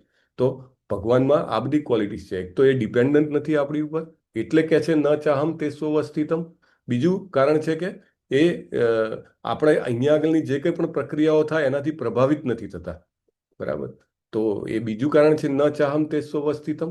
અને ત્રીજું કારણ શું છે, તો કે 3 ગુણોથી પર છે. એટલા માટે ન ચાહમ તે સ્વવસ્થિતમ. સો આ 3 કારણોથી ભગવાન એવું કહે છે કે હું તેમનામાં નથી. હવે તમે અહીંયા આગળ જુઓ, ધ્યાન આપો તો આગળના શ્લોકમાં પણ આ જ શબ્દ હતો. કયો શબ્દ હતો? મત સ્થાની સર્વભૂતાની. બરાબર, બધા જીવો મારામાં છે. તમે હિન્દી કે સંસ્કૃત જાણતા હો થોડું પણ, તો આમાં કેટલા શબ્દો આવેલા છે? મત એટલે કે મારામાં, સ્થાની એટલે કે સ્થાન પામ્યા છે અથવા રહ્યા છે, અને સર્વભૂતાની. બરાબર, 4 બીજા 2 શબ્દ થયા, સર્વ અને ભૂતાની. બરાબર ને? મત સ્થાની સર્વભૂતાની 4 શબ્દો થયા. હવે તમે જુઓ, આ એક્ઝેક્ટલી એનું ઓપોઝિટ. તમે 5મા અધ્યાયનો શરૂઆત જુઓ, પહેલો ભાગ જુઓ, ત્યાં આગળ કીધું મત સ્થાની સર્વભૂતાની. અહીંયા આગળ શું કહે છે? નચ મત સ્થાની ભૂતાની. એકદમ ન નાખી દીધો ને. આઈ હોપ તમે રિયલાઇઝ કરો છો હું જે કહેવા માંગુ છું એ. ને પરસ્પર વિરુદ્ધ શબ્દો ભગવાન કહે છે. આપણને એમ થાય કે આટલું બધું કોન્ટ્રાડિક્ટરી કેવી રીતે ચાલે ભગવાન? કાં તો ભગવાનની મિસ્ટેક લાગે છે કંઈક, કાં તો આપણે સમજી નથી શકતા. તો બહુ સરસ અહીંયા આગળ આપણે એનો અર્થ સમજવાનો પ્રયત્ન કરીશું. પહેલા આપણે આખો શ્લોક લઈ લઈએ. નચ. હા, હિરલ માતાજી, કાંઈ પૂછવાનું છે તમારે? હરે કૃષ્ણ પ્રભુજી, તમે સોરી ઇન્ટરફેર, તમે જે 3 કારણ કીધા ને એમાં પ્રભુજી મેઇન ખાલી એકવાર રિપીટ કરી શકશો પ્રભુજી આગળના શ્લોક માટેના? હા, એ સિમ્પલ છે એકચ્યુઅલી. એક કારણ છે કે એમની ઉપર ડિપેન્ડન્ટ એટલે કે આધારિત નથી. બીજું કારણ છે કે એમનાથી અનભિજ્ઞ છે. અનભિજ્ઞ એટલે પ્રભાવિત નથી થતા. કંઈ બી આ સૃષ્ટિમાં થાય તો પ્રભાવિત ના થાય એ રહ્યા. ને જનરલી તો હવે તમે પૂછ્યું ને તો મારે એક ઉદાહરણ પણ આપી જ દેવું પડશે. જનરલી આપણે જેનું સર્જન કરીએ ને અથવા જેનું પાલન કરીએ ને એની સાથે આપણે એટેચ થઈ જઈએ. અને ઇવન કુટુંબનો માલિક હોય, અને માલિક એટલે કે સમજો જે કોઈ પણ કમાતું હોય એ વ્યક્તિ સમજો પૈસા લઈને કુટુંબનું ભરણ પોષણ કરતો હોય તો એનું એટેચમેન્ટ હોય. અથવા તો તમે કોઈ ઘર બનાવી દીધું, એ ઘર સાથે એટેચમેન્ટ થઈ જ જાય. નાના છોકરાએ પેલા પત્તાનો મોટો પેલો પેલેસ બનાવ્યો હોય ને કાર્ડનો, તો એ બી એને એટલો વાલો હોય કે એની મમ્મી આવીને જો પંખો ચાલુ કરી દે અને જો પત્તા પડી જાય, રાડા રાડ કરી દે એને કે મેં કર્યું તું કેમ તોડી નાખ્યું તે. તો આપણે બધા એટેચ થઈ જઈએ. જે કંઈ પણ વસ્તુ આપણે બનાવીએ એ વસ્તુથી આપણે એટેચ થઈ જઈએ છીએ. ઘરમાં ગૃહિણી હોય, બહુ સરસ રેસીપી બનાવી હોય અને કોઈ વખાણે નહીં, અથવા તો કોઈ એમ કે આમાં આટલું ઓછું છે, તરત જ આમ એમ લાગે અરે મેં તો આટલી મહેનત કરીને, ભલે કહે નહીં કે અથવા તો પણ ગમે તે હોય, ડિપેન્ડ ઓન છે કે કેટલી મેચ્યોરિટી છે, પણ આપણે જે ક્રિએટ કરીએ એની સાથે આપણે એટેચ થઈ જઈએ. જ્યારે ભગવાને આટલું મોટું ક્રિએશન કર્યું, હવે એ ક્રિએશનમાં આવીને આપણે કંઈ પણ કરીએ તો એ એટેચ નથી થતા. એક બીજું ઉદાહરણ પ્રભુ આપતા હતા કે એક ચિત્રકાર ચિત્ર બનાવે અને સમજો સુકાયું ના હોય ત્યાં સુધી કોઈ વ્યક્તિ આવી અને સમજો કે એ કંઈક એને ટચ કરે કે બગાડવા જાય, રાડ પાડી દે. એવું જ આપણા ઘરમાં બને ને, પોતું કર્યું અને કોઈ આવે બહારથી પગ મૂકે, અરે અરે અરે, તો આપણે આપણું નાની વસ્તુથી પણ આપણે એટેચ હોઈએ છીએ. જબકી ભગવાને આટલું મોટું સરસ બનાવ્યું અને કોઈએ અણુબોમ્બ હિરોશીમા અને નાગાસાકી ઉપર નાખી દીધો, નાશ કરી દીધો. ભગવાનને કંઈ જ નથી. ભગવાન એટલે અનભિજ્ઞ છે. આ બીજો પોઈન્ટ છે. હા, પહેલો પોઈન્ટ છે ડિપેન્ડન્ટ નથી, બીજો પોઈન્ટ છે એ એનાથી પ્રભાવિત નથી. અને ત્રીજો પોઈન્ટ છે ત્રણેય ગુણોથી પર છે, જ્યારે આ જગતની બધી જ વસ્તુઓ ત્રણેય ગુણોની અંદરમાં આવે છે. હરે Krishna. Hope it is clear. Now late us start. Thank you પ્રભુ. હરે કૃષ્ણ. ન ચ મસ્થાની ભૂતાની પશ્ય મે યોગમ ઐશ્વરમ ભૂતભૃન્નચ્ચ ભૂતસ્થો મમાત્મા ભૂત ભાવનઃ. તો શું કે છે? ન ચ મત્સ્થાની ભૂતાની, આ બધી વસ્તુઓ મારામાં સ્થિત રહેતી નથી. અરે આગળ તો કીધું ભગવાને કે બધા જ જીવો મારામાં સ્થિત છે. આનું એક બહુ સરસ ટેકનિકલ રીઝન છે કે શાસ્ત્રમાં ઘણી બધી જગ્યાએ આવા કોન્ટ્રાડિક્ટરી, જેને કહેવાય ને કે એકબીજાના પરસ્પર વિરોધી વાક્યો આવે. અને જો આપણે આપણી સ્વતંત્ર બુદ્ધિથી સમજવાનો પ્રયત્ન કરીએ, ઘણા બધા લોકો શું કહે છે, અરે ગીતા કે એમને મને તો શ્લોક આપી દો ને કે હું મારી જાતે એમાંથી અર્થ કાઢી લઉં. તો આપણે મોટે ભાગે કાં તો મિસગાઈડ થઈશું, કાં તો આપણે સમજી જ નહીં શકીએ, કાં ખોટો અર્થ કાઢશું, કાં તો અર્થ કાઢી જ નહીં શકીએ. હે એટલા માટે હંમેશા ગુરુ, સાધુ અને શાસ્ત્રની જરૂર પડે છે. ગુરુ, સાધુ અને શાસ્ત્ર આપણી પાસે હોય તો આપણે જે છીએ એ સાચો અર્થ કાઢી શકીએ. અને આ જે બે અલગ અલગ વાક્યો છે ને, એને સંસ્કૃતમાં અથવા તો જે ટેકનિકલ ગ્રામર, વ્યાકરણ જેને કહેવાય ને, એમાં એને અર્થાપત્તિ કહેવામાં આવે છે. અર્થ આપત્તિ, અર્થાપત્તિ, બરાબર. એટલે એમાં કેવું હોય કે બે સ્ટેટમેન્ટ હોય, એકબીજાને કોન્ટ્રાડિક્ટરી હોય, એકબીજાને ટોટલી અલગ હોય. પણ જે વ્યક્તિ ગુરુ, સાધુ, શાસ્ત્ર, જે મોટામાં મોટું પ્રમાણ, આપણે 3 પ્રમાણની વાત થઈ હતી, કયું મોટું પ્રમાણ છે 3 પ્રમાણમાં? સૌથી મોટું શબ્દ પ્રમાણ. શબ્દ પ્રમાણ. હરી બોલ. શબ્દ પ્રમાણ. તો શબ્દ પ્રમાણને જે સાચી રીતે સાક્ષાત્કાર કર્યો હોય તે વ્યક્તિ શું કરે? તો કે આ બંને વાક્ય તો છે એકબીજાના વિરોધી, પણ એક ત્રીજું વાક્ય જે ઉત્પન્ન થાય, જે આ બંને વાક્યનો અર્થ સમાવીને એનો જે ઊંડો અર્થ હોય, ડીપ મિનિંગ હોય, એ આપણને પ્રગટ કરે.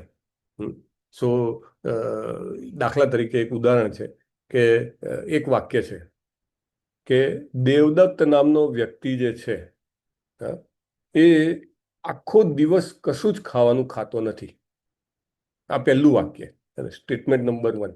આ શું છે? થોડું ગૂઢ છે, ગ્રામેટિકલ રિલેટેડ છે. સો જસ્ટ બી એટેન્ટિવ, અધરવાઇઝ સમજમાં આવવું મુશ્કેલ છે. ન ચ મસ્તાની ભૂતાની અને મસ્તાની સર્વભૂતાની. તો દેવદત્ત જે છે આખો દિવસ કશું ખાતો નથી. આ પહેલું સ્ટેટમેન્ટ છે. બીજું સ્ટેટમેન્ટ છે કે દેવદત્તનું વજન વધી રહ્યું છે. હવે આ બંને સ્ટેટમેન્ટ એકબીજાના ટોટલી વિરોધી છે. હવે જો વ્યક્તિ ખાય નહીં, તેનું વજન કેવી રીતે વધે? શક્ય છે? શક્ય જ નથી. અચ્છા, બેમાંથી એક સ્ટેટમેન્ટ સાચું હોય એવું શક્ય છે? હા, શક્ય છે. દેવદત્ત આખો દિવસ ખાતો નથી એ સાચું હોય તો દેવદત્તનું વજન વધતું નથી એ ખોટું હોય. હવે દેવદત્તનું વજન વધતું નથી એ સાચું હોય તો દેવદત્ત આખો દિવસ ખાતો નથી એ સાચું હોય, એ ખોટું હોય. બરાબર. કિરણ પ્રભુ શું કહો છો? હરે કૃષ્ણ પ્રભુજી. હરે કૃષ્ણ. એક એ રીતે પણ કહી શકાય કે આપણે 3 વિષ્ણુ છે, કાણોદક્ષા વિષ્ણુ, ગર્ભોદક્ષા વિષ્ણુ, શિરોદક્ષા વિષ્ણુ. તો મોટામાં મોટો આપણે ગણીએ તો મહાવિષ્ણુ, તો એમાંથી બધું ઉત્પન્ન થયું છે.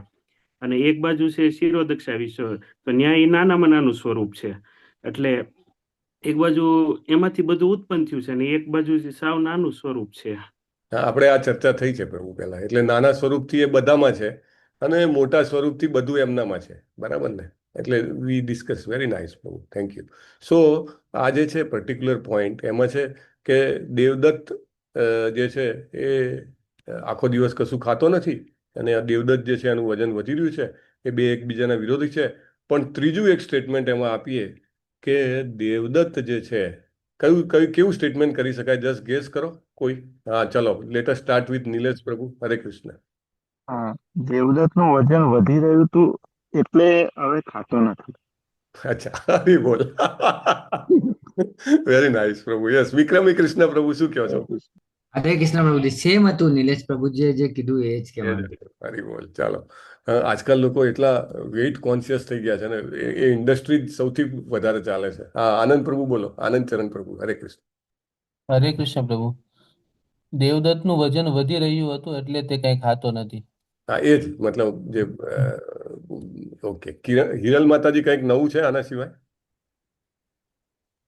પ્રભુજી પણ તમારું સેન્ટેન્સ તો એવું છે ને કે ખાતો નથી અને છતાં એને વજન વધી રહ્યું છે, એટલે હા, બે. એવું નથી કે પહેલા વજન વધી રહ્યું છે એવું નથી. તમારી કન્ડિશન એ છે હા, કે ખાતો નથી હા, હું અને ક્લેરિફાય વજન કરવાનો વધી હતો. રહ્યું છે. બરાબર, તો એટલે એની સાથે એવું મતલબ જસ્ટ ગેસિંગ છે, ખબર નહીં સાચું, પણ બની શકે કે ત્રીજું કારણ એવું હોઈ શકે કે એ કોઈ એવી બીમારીથી પીડાઈ રહ્યો છે કે ખાતો નથી છતાં પણ એનું વજન વધી રહ્યું છે.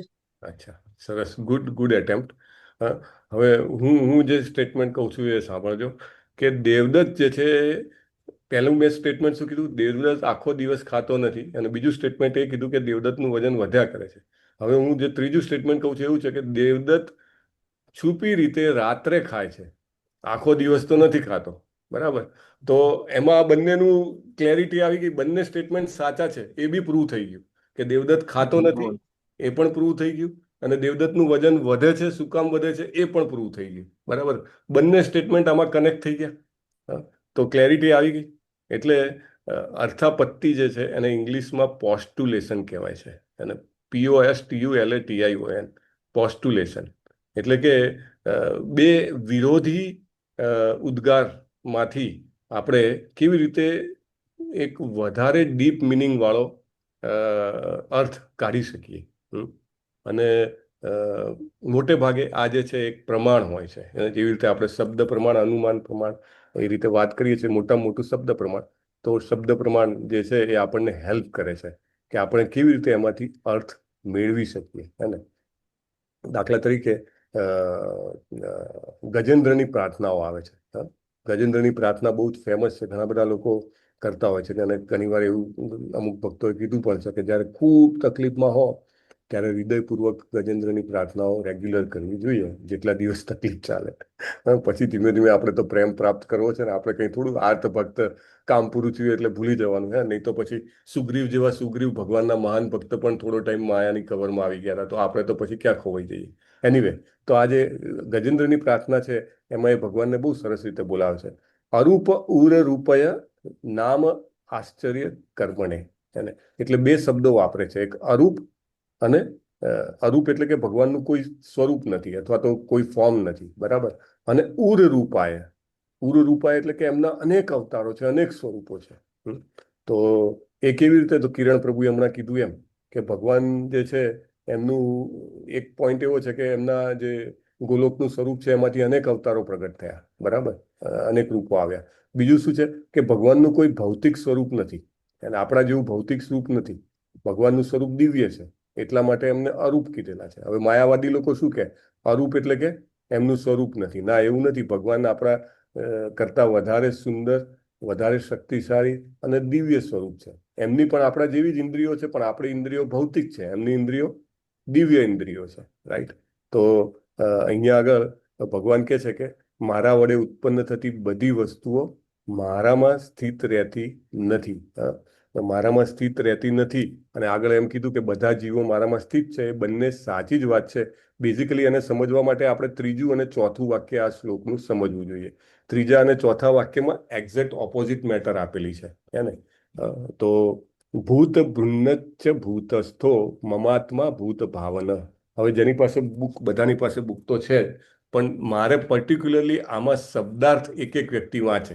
જેટલા શબ્દ આવે છે એના શબ્દાર્થ એક વ્યક્તિ એક શબ્દનો અર્થ વાંચે. હે ને? કારણ કે આ જરૂરી છે એને સમજવા માટે. અને let us start with Vikrami Krishna Prabhu. બરાબર, હવે શ્લોક નંબર આપણો છે 5મો, 9.5 પર આવી જઈએ આપણે. તો શબ્દાર્થ એટલે નીચે જે આપ્યા છે ને એની વાત કરું છું. ને હા, ચાલો. ભૂત ભૃત થી ચાલુ કરો વિક્રમી કૃષ્ણ પ્રભુ. ભૂત શબ્દાર્થમાં પ્રાણી. ભૂત એટલે સર્વ જીવોના પાલક. સર્વ જીવોના પાલક. સરસ. હા, નેક્સ્ટ શૈલેષ પ્રભુ. ન અને ચ અને ભૂતસ્થ ત્રણે તમે લઈ લો. ન કદી નહીં, ચ વળી, ભૂતસ્થ પ્રગટ સૃષ્ટિમાં.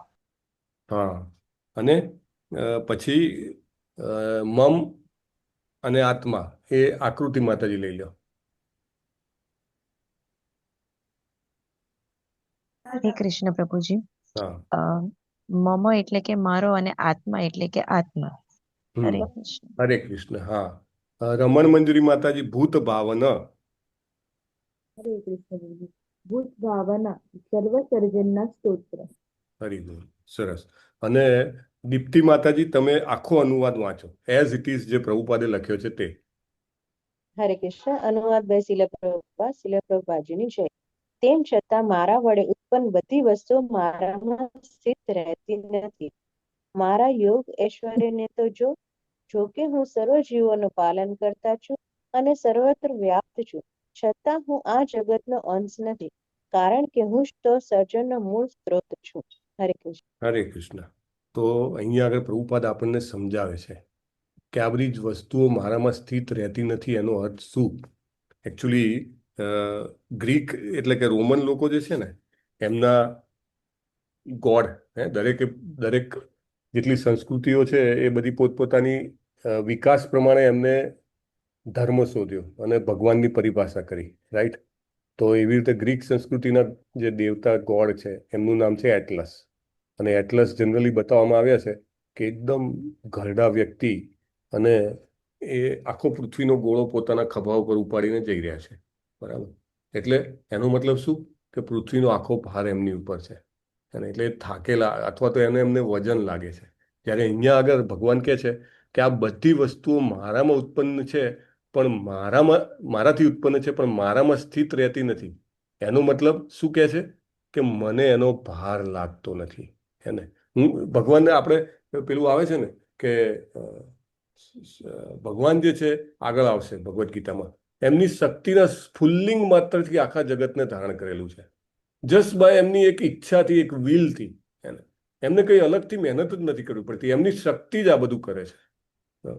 એમને કોઈ જરૂર નથી. આપણે તો કંઈક મતલબ કંઈ બી સમજો કે ઘર લઈએ તો એની લોન લઈએ તો ઘણીવાર 15 વર્ષ લાંબી લોન, 10 વર્ષ, 20 વર્ષ લાંબી લોન, એટલી મોટી લોન ચાલે. આપણને ત્યાં સુધી એનું ભાર રહે. અથવા ચલો લોન ભરાઈ ગઈ તો પછી દર 3-4 વર્ષ થાય ઘરને પેઇન્ટ કરાવવું પડે, ઘરમાં કંઈક ને કંઈક મેન્ટેનન્સ ચાલુ જ હોય, કાં તો ઉધઈની ટ્રીટમેન્ટ કરાવો. આપણે સતત એનો ભાર લાગે. આપણા ખિસ્સામાં એક કાણું હોય એમ ચાલ્યા કરે એમાં. અથવા તો તમે ગાડી લીધી હોય દર વર્ષે સર્વિસ કરાવવી જ પડે, ઓઇલ રિપ્લેસ કરાવવું જ પડે. આપણને એનો ભાર લાગે. બરાબર. બાળકો હોય આજકાલ લોકો જે છે કેમ શા માટે ઓનલી સિંગલ ચાઇલ્ડ રાખે છે કે ભાઈ એને ભણાવવાના ગણાવવાના. We want to give them the best facility. બરાબર. પહેલા તો ઘણા બધા છોકરા હતા તો બધા વેચીને જેટલું આવે એટલું ખાઈ લેતા હતા. પણ નહીં. Anyway, coming point back to the point, અહીંયા જગતમાં જે કંઈ પણ આપણે ઉધમ લઈએ, જે કંઈ પણ કાર્ય લઈએ એની જવાબદારી, એનો ભાર આપણે વહન કરવો પડે છે છેલ્લા શ્વાસ સુધી. બરાબર. પણ ભગવાન જે છે એમને ત્યાં આખું આવડું મોટું જગત બનાવ્યું છે એમને, પણ એ જગત જે છે એ એકદમ એમની સ્ફુલ્લિંગ માત્ર શક્તિથી, એમની શક્તિ દ્વારા ચાલે છે. ભગવાન તો એકદમ એને કહેવાય ને કે મોજમાં છે. પ્રભુપાદ જ્યારે માયાપુરમાં હતા, માયાપુરમાં નવું કન્સ્ટ્રક્શન ચાલતું હતું, તો પ્રભુપાદ તો આખા વિશ્વમાં પ્રખ્યાત થઈ ગયા હતા ને. 14 વખત આખી પૃથ્વીની પરિક્રમા કરી લીધી, બધા ખંડોમાં જઈ આવ્યા. તો જે કોઈ પણ વ્યક્તિ બહારથી આવે ને એમને મળવા આવે. પહેલા ખબર છે આપણે ભણતા હતા ને તો પેલો એક યાત્રી આવતો હતો, યુએન સાંગ. તમે નામ યાદ હશે, યુએન સાંગ કરીને એક યાત્રી. તો બધા રાજાઓને મોટા મોટા વ્યક્તિઓને મળવા જાય ને પોતાની રોજનીશી રાખે. અને પછી એણે જે લખ્યું ને એ એકચ્યુઅલી હિસ્ટ્રી બની ગઈ કે એ વખતે કેવું જીવન હતું, કયા રાજાઓ હતા, એ બધું એ લખતો. તો મોટી વ્યક્તિઓને મળવાનું એક સામાન્ય ચલણ છે કે વ્યક્તિ જ્યારે પણ યાત્રાએ જાય અથવા ક્યાંય પણ જાય તો ત્યાંના મુખ્ય વ્યક્તિને મળવાનો પ્રયત્ન કરે. તો એ એક આખા વિશ્વના યાત્રાએ નીકળેલા એક ફિલોસોફર કહો કે દાર્શનિક તમે જેને કહો, એ નીકળ્યા હતા તો ભારતમાં આવ્યા અને એમને એમ કે ભાઈ ભારત તો સૌથી વધુ ભારતમાં શું પ્રચલિત, તો કે આધ્યાત્મિકતા. અને તો એમને આખું બધું સર્ચ કર્યું, દિલ્હીથી ચાલુ કરીને છેક નીચે દક્ષિણમાં રામેશ્વરમ સુધી ગયા અને પછી રામેશ્વરમથી થતા પૂરીને બધે થઈને છેવટે માયાપુરમાં આવ્યા.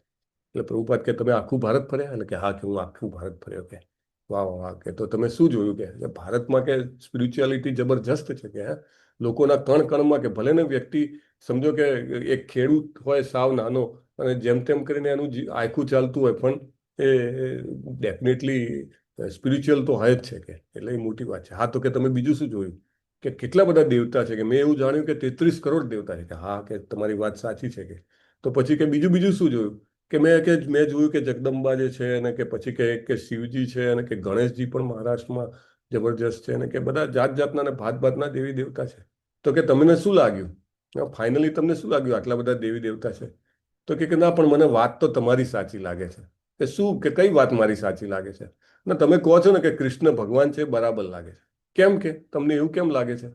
તો કે બધા જ જે દેવી દેવતા છે એમના હાથમાં કંઈ ને કંઈ શસ્ત્ર છે, બરાબર, કંઈક બીજી છે એ રહ્યા, બરાબર, કંઈક લડવામાં કે કંઈક કરવામાં.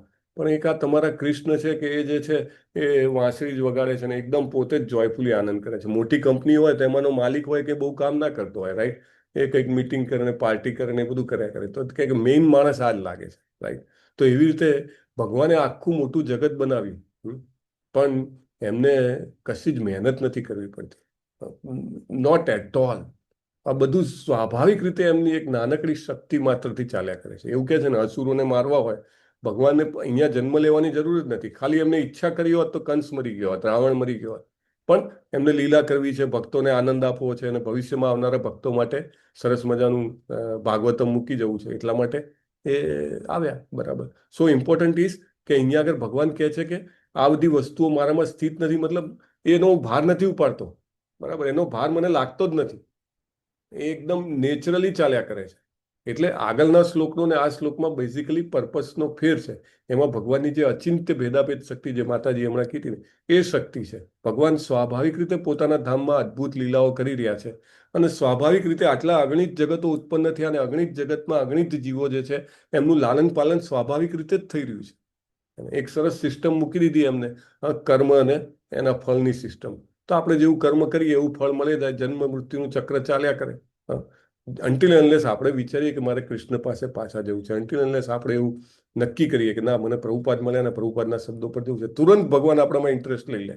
તુરંત આપણું જે પ્રોગ્રામિંગ હોય, આપણા જે કર્મ હોય, બીજ સ્વરૂપે હોય કે નાનકડા છોડ જેવા થઈ ગયા હોય કે મોટું ઝાડ બની ગયું હોય કે ઝાડની ઉપર ફળ આવી ગયા, એટલે અત્યારે આપણે જે જીવી રહ્યા છીએ એ કર્મ છે કે જે ફળીભૂત થઈ ગયા છે. જે કંઈ પણ આપણને શરીર મળ્યું છે અથવા તો જે કંઈ પણ આપણને ધન મળ્યું છે, જે કંઈ પણ આપણને આપણા સંબંધીઓ મળ્યા છે, ફળીભૂત કર્મો છે, બરાબર. પણ બીજ કર્મો પણ હોય. એટલે આપણે જ્યારે ભક્તિ કરવાનું શરૂ કરીએ તો આપણા જે બીજ કર્મો છે, જેવી રીતે આપણે બિયા હોય એને શેકી નાખીએ, બરાબર, પછી એને વાવીએ તો એમાંથી ઝાડ નીકળે નહીં, બરાબર. તો એ બિયા શેકાવાનું ચાલુ થઈ જાય. Anyway, coming back to the important point, નચમત્સ્તાની ભૂતાની, મતલબ મને એનો ભાર લાગતો નથી. અને ભગવાન આપણા એટલસ જેવા નથી કે આ ઉપાડીને એકદમ ફર્યા કરે. એને પ્રભુપાદ બહુ સરસ કહે છે, આ સર્જેલા બ્રહ્માંડને ધારણ કરી રહેલા કૃષ્ણના સંબંધમાં આવા ચિત્તનો વિચાર કરવો જોઈએ નહીં. અને તેઓ કહે છે, કૃષ્ણ કહે છે કે આ બધું તેમના આધારે ટકી રહ્યું છે, છતાં તેઓ તેમનાથી અળગા છે. આ તો બહુ જ આપણે કૃષ્ણનું એક ઐશ્વર્ય આવે છે. 6 ઐશ્વર્યો કૃષ્ણના જે છે એમાં છેલ્લું ઐશ્વર્ય કયું છે? એન્ડ્રેસ કરવાનું. વૈરાગ્ય. હરી બોલ. વૈરાગ્ય અથવા નો પ્રોબ્લેમ માતાજી, વૈરાગ્ય. એને ત્યાગ, એ ત્યાગ ઐશ્વર્ય અહીંયા આગળ દેખાય છે. આટલું મોટું સર્જન કરવું, બરાબર, એ સર્જન કરીને સર્જનમાં દાખલ થવું, ન કેવળ સર્જનમાં દાખલ થવું, પ્રત્યેક જીવમાં દાખલ થવું, ન કેવળ દાખલ થવું, એ જીવના પાલન પોષણની બધી જ વ્યવસ્થા કરવી. બાળક જન્મે બાળપણથી માતાના સ્તનમાં દૂધ આવી જાય, બરાબર, પછી મોટું થાય તો ધાન્ય જે છે એ અવેલેબલ છે, જોઈએ એટલું માત્રામાં ધાન્ય અવેલેબલ છે. આપણને શ્વાસ લેવા માટે ઓક્સિજન જોઈએ, હવા જોઈએ એટલી માત્રામાં અવેલેબલ છે. દરેક વ્યક્તિને જોઈએ તેટલી માત્રામાં પાણી અવેલેબલ છે, રાઈટ. આ બધી જ વ્યવસ્થા કરવી અને પાછી એને એક લિમિટેડ ઇન્ડિપેન્ડન્સ આપવી કે એને જેવી ઈચ્છા હોય એ ડાયરેક્શનમાં આગળ વધી શકે. આ બધો ચમત્કાર કરીને પણ એની સાથે કોઈ એટેચમેન્ટ ના રાખવું, આનાથી મોટો વૈરાગ્ય અથવા આનાથી મોટો ત્યાગ શું હોઈ શકે? શ્રી કૃષ્ણજી જ્યારે એમના જીવનના શરૂઆતના વર્ષોમાં વૃંદાવનમાં રહેતા હતા, રાઈટ, તો વૃંદાવનમાં કેટલો બધો પ્રેમ હતો એમને. અને જ્યારે કંસનું તેડું આવ્યું, કડીના 6થા ભાગમાં નીકળી ગયા, બરાબર. એવું નથી કે ખાલી ગોપીઓને દુઃખ થતું હતું કે ખાલી યશોદા મૈયાને દુઃખ થયું કે નંદ બાબાને દુઃખ થયું. કૃષ્ણજી પણ વિરહમાં ઝૂલતા હતા. કદાચ એમને ઘણી બધી જગ્યાએ કીધું છે ગોપીઓને કે તમારા કરતાં પણ મને વિરહ બહુ વધારે લાગ્યો હતો, રાઈટ. તો કૃષ્ણજીને ત્યારે પણ વિરહ હતો. ઇનફેક્ટ દ્વારિકાજનો હતા એ દ્વારિકાજનો એવું કહે છે કે તમારા વગર તો કે અમે પ્રાણ વિનાના છીએ. રૂકમિણીજી પત્ર લખે છે કૃષ્ણજીને તો કહે છે કે હવે તમે નહીં આવો તો કે હવે અમે મરેલા જ જોશો તમે અમને. એટલો બધો વિરહ, એટલા બધા પ્રેમ કરતા હતા દ્વારકાવાસીઓ. છતાં એ ત્યાં આગળ કુરુક્ષેત્રના યુદ્ધમાં રહ્યા, હસ્તિનાપુરમાં રહ્યા, ઇવન યુદ્ધ પતી ગયા પછી પાંડવોને આશ્વાસન આપવા માટે કેટલો બધો ટાઈમ રહ્યા. તો એ એમનો વૈરાગ્ય અથવા ત્યાગ કેટલો મોટો કહેવાય, રાઈટ? તો એ જે કંઈ પણ સર્જન કરે છે એનાથી એ અનૂઠા રહી શકે છે. ઘણા બધા માતા પિતા એવું હોય કે દાખલા તરીકે પુત્રને કે પુત્રીને થોડુંક વાગે તો પુત્ર તો રાડો પાડે કે ઠીક છે, માતા પિતાને તમરાઈ જાય. અરે હું તો એનું લોહી ના જોઈ શકું. વ્યક્તિને પોતાના ક્રિએશન પ્રત્યે એટલું બધું એટેચમેન્ટ હોય છે. તો આ કૃષ્ણની એક બહુ જ મોટું ઐશ્વર્ય, ઓપ્યુલન્સ કહી શકાય. હરે કૃષ્ણ. માતાજી, તમે હેન્ડ રેઝ કર્યો તો તમારે કંઈ એડ કરવાનું છે? આરાધિકા માતાજી. હરે કૃષ્ણ પ્રભુજી. પ્રભુજી એ જ હતું કે દ્વારકામાં આટલી બધી સમૃદ્ધિ હતી છતાં આમ એક જ ક્ષણમાં એ પણ છોડીને ગોલોક એટલે એમના ગોલોકધામમાં પાછા એ થઈ ગયા. એ પણ સૌથી મોટું ઐશ્વર્ય હતું. અનધર બહુ સરસ માતાજી. લાઈક આખું યાદવ કુળ એમને ઉત્પન્ન કર્યું. બધા જ યાદવો એટલે 16,108 રાણીઓ, દરેકના 10 પુત્રો, બરાબર? એટલે 1,60,000 તો એમનું પોતાનું જ કુટુંબ હતું. ઘડીના છઠ્ઠા ભાગમાં આખું નાશ કરીને બધું જતા રહે, રાઈટ? સો એમને પોતાના ક્રિએશન પ્રત્યે એટલું એટેચમેન્ટ નથી. અને આ બહુ જ મોટો પોઈન્ટ છે, આપણે શીખવો જોઈએ ભગવાન પાસેથી, right? It is very important. અને જેટલું આપણે એટેચ રહીશું, એવું કહે છે કે વ્યક્તિ જે છે, પ્રભુપાદ લખે છે, એક્ઝેક્ટ કયા પરપટમાં ભાવાર્થમાં મને યાદ નથી, પણ મેં વાંચેલું છે તો બહુ જ ક્લિયરલી લખે છે કે તમે તમારા ઘર સાથે એટેચ હો તો બહુ જ મોટા ચાન્સીસ છે કે તમે ઘરમાં ગળોઈ બનીને જ પાછા આવશો. So it is very important. Daily Prabhupada even I think પરમ પૂજ્ય નામાનિષ્ઠ પ્રભુ સમજાવતા હતા કે તમે ઘરમાં ભગવાનને તમારા ભાડુઆત તરીકે રાખો છો કે તમે ભગવાનના ભાડુઆત તરીકે એમના ઘરમાં રહો છો. એના ઉપર ડિપેન્ડ કરે છે કે તમે કેટલા ભગવાનની નજીક જઈ શકો. આ બહુ જ મોટી વાત છે. ઘરમાં મેઇન જગ્યા ભગવાનને આપવી, સેન્ટરની જગ્યા આપવી, અથવા તો સારી સરસ મજાની જગ્યા ભગવાનને આપવી. ભગવાનને આપણા ઘરના અધિષ્ઠાતા ચલાવવાવાળા એ જ છે ને હું એનો ભાડવાત છું એવી રીતે સમજીને જીવવું. અને એવું જ આપણા બાળકોને, આપણા પતિ કે પત્નીને એ પ્રમાણે વિચારવાનું પ્રેરણા આપવી એ બહુ જ મોટી વાત છે, રાઈટ? નહીં તો આ ઐશ્વર્ય આપણને કહેવાય નહીં. બાકી બધા ઐશ્વર્ય છૂટથી ભગવાન આપી દે, બરાબર? પણ ત્યાગનું ઐશ્વર્ય નથી આપતા. ત્યાગ પણ પેલો બહારનો દેખાવાનો નહીં. 18મા અધ્યાયમાં આવે છે. તમે બધા તો લેવલ 1, 2, 3, 4 કરીને આવ્યા છો, રાઈટ? અર્જુન પ્રશ્ન પૂછે છે, શરૂઆત જ ત્યાંથી થાય છે. સંન્યાસ અને ત્યાગ વચ્ચેનો ભેદ શું છે, બરાબર? સંન્યાસ તો આપણે બધા ન લઈ શકીએ, આપણે બધા ગૃહસ્થ છીએ, બરાબર? પણ ત્યાગ એ આપણા બધાના વાત છે એને. અને ત્યાગ પણ કેવો, પેલો એક આગળના 6ઠ્ઠા અધ્યાયમાં આપણે બહુ સરસ ફોટા મૂક્યા હોય છે. એવો ત્યાગ નહીં, બધાને દેખાડવાનો ત્યાગ. આપણો ત્યાગ કેવો હોવો જોઈએ? એકદમ મનનો ત્યાગ. અને એ ત્યાગ ક્યારે આવે? જ્યારે કૃષ્ણ પ્રત્યે એટેચમેન્ટ આવે તો જ દુનિયા પ્રત્યે ડિટેચમેન્ટ આવે. અધરવાઇઝ એ શક્ય નથી. કારણ કે કૃષ્ણ પાસે એ છે તો કૃષ્ણ આપણને આપી શકે છે. સો વેરી ઇમ્પોર્ટન્ટ આ કેરેક્ટરિસ્ટિક એમની પાસેથી શીખવાની. અને પછી જે બીજા શબ્દો જે છે આમાં કે ભૂત ભૃત એટલે બધા જીવોના પાલક ભગવાન છે એને. આ બધું જ આટલા બધા એમ કહેવાય કે અનઅટેચ હોવા છતાં આપણું પાલન તો એ જ કરે છે. અને શ્વાસે શ્વાસ લખેલો છે. જેટલા શ્વાસ લખેલા છે એટલા જ જીવી શકશું, વધારે જીવી શકશું જ નહીં, કોઈ ચાન્સ જ નથી એને. પણ એ એટલા શ્વાસ આપવાનું અથવા તો આપણા માટે બધી જ વ્યવસ્થા કરવાનું કામ એ જ કરે છે. ભગવાનનું એક નામ છે વિશ્વાંભર. વિશ્વાંભર એટલે આખા જગતનું પાલન કરવા વાળા. અને પછી કહે છે ભૂતસ્થ ન ચ ભૂતસ્થ, એટલે કે સર્વત્ર વ્યાપ્ત છું પણ આ જગતનો અંશ નથી. અંશ નથી એટલે કે એના આપણા જગતના સો કોલ્ડ ગુણોના આવરણમાં ભગવાન રહેલા નથી. ભૂત ભાવન સર્વ સર્જનના સ્તોત્ર એ જ છે. એટલે બધું જ સર્જન જે છે એમનામાંથી જ અપાયું છે. એકચ્યુઅલી ભગવદ્ ગીતા વાંચવાની બીજી એક બહુ જ ઇમ્પોર્ટન્ટ સ્ટાઇલ છે જે મેં ઘણા બધા મોટા ભક્તોમાં જોયેલી છે કે જ્યાં જ્યાં પ્રભુપાદ રેફરન્સ આપે ને એ રેફરન્સ એ બહુ જ હાઇલાઇટ કરી દે, રાઈટ? દાખલા તરીકે અહીંયા આગળ વૈદિક શબ્દકોશની નિરુક્તિનો રેફરન્સ આપે છે પ્રભુપાદ. યુજ્ય તેને ન દુર્ગતે શું કાર્ય શું. પરમેશ્વર પોતાની શક્તિ પ્રદર્શિત કરીને અચિંત્ય આશ્ચર્યકારક લીલા કરી રહ્યા છે. આ પણ એક બહુ મોટો મુદ્દો છે.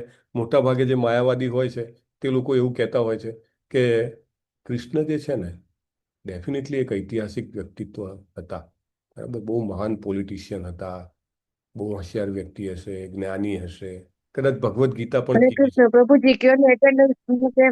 હરે કૃષ્ણ પ્રભુજી હા એટેન્ડન્સ મૂકે, અમારે નેટ વયું જાય છે ને તો એટેન્ડન્સ ભરાતી નથી મારે. હા હા હા માતાજી એટેન્ડન્સ મૂકજો ને. અટેન્ડન્સ મૂકી દીધી માતા. મૂકી દીધી? ઓકે, હમણાં જ પણ મૂકી મારે છે. નેટ વયું જાય છે તો પાછું વયું જાય છે, થોડીક વાર રહેવા દ્યો તમે હા એમને એમ. ચલો અભી હાલ મૂકી, જોઈ લો તમે, હે ને. સો મૂકી છે માતાજી, 3 થી 4 વાર મૂકી. 4 વાર મૂકી છે, અંદર દેખાય છે મને. તમે જોઈ લો, હમણાં હાલ જ ફરીથી મૂકી. તો એ લોકો એવું કહે કે શ્રી કૃષ્ણએ કે ગીતા કીધી ત્યાં સુધી બરાબર છે, બરાબર. શ્રી કૃષ્ણએ યુદ્ધમાં સારું મેનેજમેન્ટ કર્યું તે પણ બરાબર છે, પણ તમે એમ કહો કે આ 7 દિવસ 7 રાત સુધી ડાબા હાથની ટચલી આંગળીએ આખો ગોવર્ધન પર્વત ઉપાડી રાખ્યો, એ વાતમાં કંઈ દમ નથી, હે ને.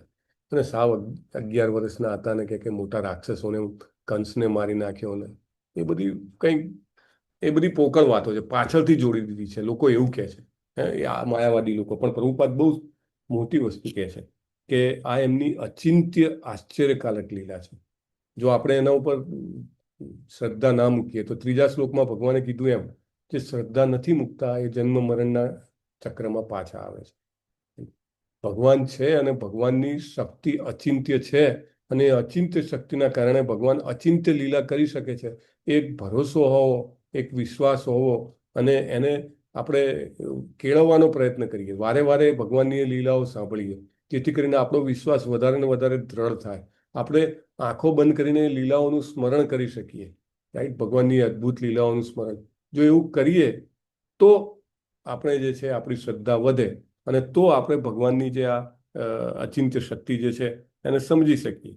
નહીં તો એ સમજવું બહુ જ ડિફિકલ્ટ છે. નહીં તો પછી એમ પણ લાગે કે આ પૃથ્વી તો એની મેળે જ ફરી રહી છે, એની મેળે જ દિવસ રાત થાય છે, એની મેળે જ ઋતુઓ બદલાય છે, રાઈટ.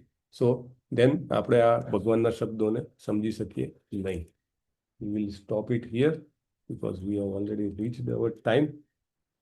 But important is કે આ બે, ઇનફેક્ટ આમાં આના પછીનો જે આગળનો શ્લોક જે છે, શ્લોક નંબર 6, એ થોડોક શોર્ટમાં કવર કરી શકાય એવો છે. યથાકાશ સ્થિતો નિત્યમ વાયુ સર્વત્ર ગોમહાન તથા સર્વાણી ભૂતાની મતસ્થાની ત્યુપધારય.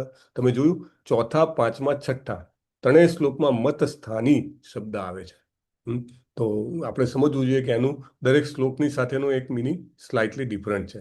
તો આ જેવી રીતે આકાશમાં, એટલે કે અહીંયા આગળ જે આપણે જગ્યા છે, જેને ઈથર કહેવાય છે, એમાં જેવી રીતે વાયુ એટલે કે હવા રહેલી છે, પણ કેવી છે વાયુ? મહાન છે. આગળ ક્યારે વાયુને મહાન કીધો હતો? કોણે કીધો હતો? Open to all. વાયુ ખૂબ હરે મહાન છે. કૃષ્ણ પ્રભુજી, અવાજમાં કીધું હતું, અવાજમાં ધ્વનિ, અથવા તો આપણે જે શબ્દ બોલીએ એમાં. નહીં નહીં નહીં નહીં નહીં. હરે કૃષ્ણ. હરે કૃષ્ણ પ્રભુજી, બીજા અર્જુન. અધ્યાયમાં અર્જુનજીએ કીધું હતું. બીજો અધ્યાય? વાયુ. કયો અધ્યાય? હરે કૃષ્ણ. વાયુને રોકી શકે. વાયુને રોકી ન અર્જુનજીએ શકે કીધું પણ હા, પ્રભુજી છઠ્ઠા છઠ્ઠા અધ્યાયમાં. હરિ બોલ. છઠ્ઠા અધ્યાયનું મન છે વાયુ કરતા પણ વધારે મન ને ચંચળ. વાયુ કરતા, હા સોરી, અધ્યાય વાયુ, છઠ્ઠો, બીજો હા, નહીં, સોરી. વાયુ જેવું ચંચળ છે મન, હે ને. વશમાં કરવું અઘરું છે. અઘરું છે, અને ભગવાને કીધું કે અભ્યાસ અને વૈરાગ્યથી એને કંટ્રોલ કરી શકાય એવું કીધું હતું. ત્યાં પણ વાયુને મહાન કીધો હતો, અહીં પણ વાયુને મહાન કીધો છે. આ શું છે? શબ્દ પકડવાથી શ્લોક પકડી શકાય, અને શ્લોક પકડવાથી આપણે ભગવદ્ ગીતાને વધારે હૃદયપૂર્વક સમજી શકીએ. તો કે વાયુ કેટલો મહાન છે, જબરજસ્ત મહાન છે ને. જ્યારે વાવાઝોડું આવે તો ભલભલી થાંભલા ઉખાડી નાખે, વૃક્ષો ઉખાડી નાખે, આપણો પાવર જતો રહે ઘરમાં. એટલું બધું જબરજસ્ત મહાન છે વાયુ. પણ એ છેવટે તો આકાશની લિમિટમાં જ રહે છે. ઇનફેક્ટ એવું કહે છે કે પૃથ્વીના અમુક કિલોમીટર, મે બી 800 ઓર વોટ, ત્યાં સુધી જ આ હવા છે. એના પછી હવા છે નહીં, વાતાવરણ એનાથી વધારે દૂર છે નહીં. જે વાતાવરણમાં આપણે જીવી શકીએ તેવું વાતાવરણ આટલામાં જ છે.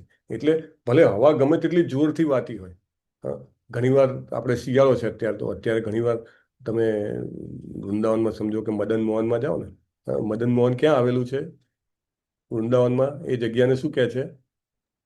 એનીબડી? 1 2 3 4 5. ષટ્ટિલા પ્રભુજી. હા, થોડુંક. હા, બોલો આનંદ ચરણ પ્રભુ. દ્વાદશ આદિત્ય ટીલા. હરી બોલ, હરી બોલ, વેરી નાઇસ. દ્વાદશ આદિત્ય ટીલા એટલે કે ટેકરીની ઉપર છે અને તમે ત્યાં જાઓ, ઠંડો ચીલ્ડ પવન આવતો હોય. અત્યારે તો એકદમ આમ ધ્રુજી જવાય એવો, બરાબર. તો અત્યારે ઠંડો પવન છે અને તમે પછી સમજો કે ઉનાળા વખતે જાઓ, જ્યારે ત્યાંનો ઉનાળો કેવો જબરજસ્ત કાળો, અને એ વખતે પવન આવતો હોય, લૂ હોય, કાળી લૂ હોય જબરજસ્ત. તો વાયુ ક્યારેક ઠંડો હોય છે, ક્યારેક ગરમ હોય છે, ક્યારેક એકદમ સ્પીડમાં આવે, કે તમે કપડાં પહેર્યા હોય તો તમને એમ લાગે કે આ કપડાં કાઢી નાખશે આપણા, એટલો ફાસ્ટ. અને ક્યારેક ગરમી લાગતી હોય, એમ થાય કે એક લહેરખી આવી જાય, બધા વૃક્ષના પાંદડા આમ એકદમ શાંત પડ્યા હોય. તો ક્યારેક તો બિલકુલ સ્પીડમાં ના હોય. ક્યારેક સુગંધી વાળો વાયુ આવતો હોય, ક્યાંકથી એમ લાગે કોઈએ આજુબાજુમાં અગરબત્તી કરી છે કે શું, અથવા તો કોઈએ રાતરાણી વાયા છે, કંઈક મોગરા વાયા છે, કોઈએ કેવો સરસ સુગંધ આવે છે. ક્યારેક ક્યાંકથી ગમે ત્યાંથી કંઈક દૂર દૂરથી દુર્ગંધ પણ આવતી હોય, એવું બની શકે, રાઈટ. તો વાયુ જે છે એ આવા અનેક રૂપોમાં વહેતો હોય છે, પણ એની એક લિમિટ છે. એટલી લિમિટ શું છે? તો કે આકાશની અંદર જ વાયુ રહે. જેટલી જગ્યા છે એનાથી વધારે વાયુ વહી ના શકે, બરાબર. તો એવી રીતે આ બધા જે જીવો જે છે મારામાં સ્થિત છે, અને આપણને લાગે આપણે ઇન્ડિપેન્ડન્ટ છે. હું મારે જ્યારે ઈચ્છા કરું ત્યારે જમણો હાથ ઊંચો કરું, જ્યારે ઈચ્છા થાય ત્યારે ડાબો હાથ ઊંચો કરું, હું મારે જેમ બોલવું એમ બોલું. હા, એટલી લિમિટેડ છે, પણ એ લિમિટેડ એ જે પણ સ્વતંત્રતા છે એની એક લિમિટ છે, એનાથી વધારે નહીં. બહુ સરસ ઉદાહરણ પ્રભુ આપતા હતા. પ્રભુ કે તમે ભૂખ લાગી છે, હોટલમાં જાઓ, એ તમારું ડિસિઝન છે, એટલી સ્વતંત્રતા તમારી છે, બરાબર. હવે હોટલમાં ગયા પછી તમે કંઈક વાનગી ઓર્ડર કરો અને જનરલી એ વાનગી સ્વીટ આવતી હોય, પણ ત્યાં તમને સ્પાઇસી આપે, બની શકે છે. જનરલી એ રેડ ગ્રેવીમાં આવતી હોય, પણ તમને ત્યાં ગ્રીન ગ્રેવીમાં આપે, બની શકે છે, બરાબર. તમને ત્યાં આમ તમે એક્સપેક્ટેશન સાથે ગયા કે બધું સાફ હશે, પણ બધું કંઈક ગંદકી હોય એવું બની શકે. અચ્છા, ચલો સાફ હોય, પણ બાજુમાં કોઈ બીજો કસ્ટમર આવે, એ એકદમ સમજો કે સ્મોકિંગ કરતો હોય કે અથવા ઓળકાર ખાત, કંઈ પણ એનું બિહેવિયર એવું હોય કે તમને ન ગમે, તમે એનો કંઈ કંટ્રોલ કરી શકો? ન કરી શકો, બરાબર. ત્યાં આગળ પેઇન્ટિંગ લગાવ્યા હોય તો પ્રભુ કે તમે એને કહી શકો કે ના ભાઈ, આવા પેઇન્ટિંગ કેમ લગાવ્યા છે, તમે જરા આ પ્રકારના લગાવો. એ કે ભાઈ તમને જે ખાવા આવ્યો છે ને, ખાઈને તમે જાઓ, રાઈટ. આપણો કંટ્રોલ શેમાં છે? ખાલી નક્કી કરવામાં કે મારે ખાવું છે અને મારે આ જગ્યાએ જઈને ખાવું છે, બસ.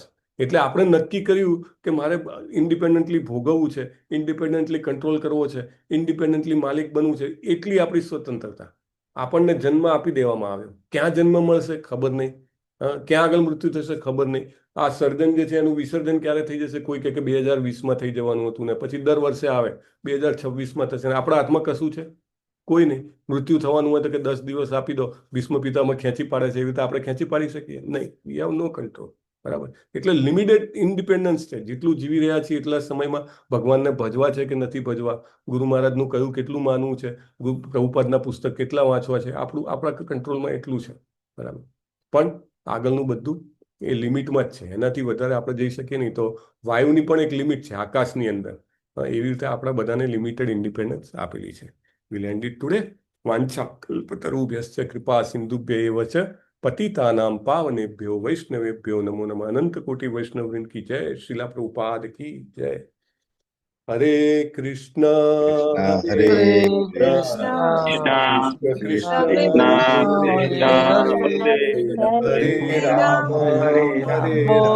હરે રામ રામ રામ હરે હરે. હરે કૃષ્ણ. હરે કૃષ્ણ પ્રભુજી. હરે કૃષ્ણ પ્રભુજી.